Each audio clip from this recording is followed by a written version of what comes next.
రాష్ట్రాలను కుదిపేస్తున్నాయి. సో వాటి గురించి ఏమైనా స్పందిస్తారా? దీని గురించి ప్రత్యేకించి స్పందించేది ఏముందండి, ఇది అన్ని తేడతెల్లం ఇది.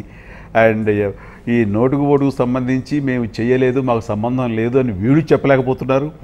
అండ్ చెప్పలేక ఏం చేస్తున్నారు అంటే నెక్స్ట్ మా ఫోన్ ట్యాపింగ్ జరిగింది, ఫోన్ ట్యాపింగ్ అన్నది ఇది ఎంతవరకు సబబు, ఇవి అన్యాయం కాదా అంటూ వీళ్ళు వెలుగెత్తి దాన్ని డిఫెండ్ చేసుకున్నారు.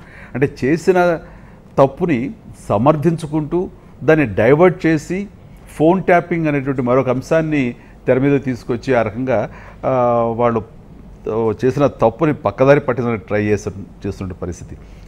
ఇందులో మాత్రం తప్పు జరిగింది. ఇది అవినీతి అనేది ఉంది, ఇది పెద్ద స్కామ్, ఇది నోటుకు ఓటు అనే స్కామ్. ఇందులో డైరెక్ట్గా ప్రత్యక్షంగా ఇరుక్కున్న వాళ్ళు ఉన్నారు, పరోక్షంగా దీనికి కారణమైన వాళ్ళు తప్పించుకోవడానికి ప్రయత్నం చేస్తున్నారు. అంటే ఏవైనా సరే ఇది కోర్టులో ఉంది కాబట్టి నేను ఇంతకు మించి మాట్లాడకూడదు, సబబు కాదు. అంటే ఒక వైపు తప్పు ఉందనుకుంటున్నారా, రెండు వైపులా తప్పు ఉందని నమ్ముతున్నారా? ఫోన్ ట్యాపింగ్ గురించి ఇంతవరకు ఎలాంటి క్లారిటీ రానటువంటి ఒక నేపథ్యంలో అది జరిగిందన్నది నేను ఊహించి నేను చెప్పలేను. బట్ నోటుకు ఓటు అన్నది ఈ రోజున జరిగినది ప్రతి ఒక్కరికి తేడా.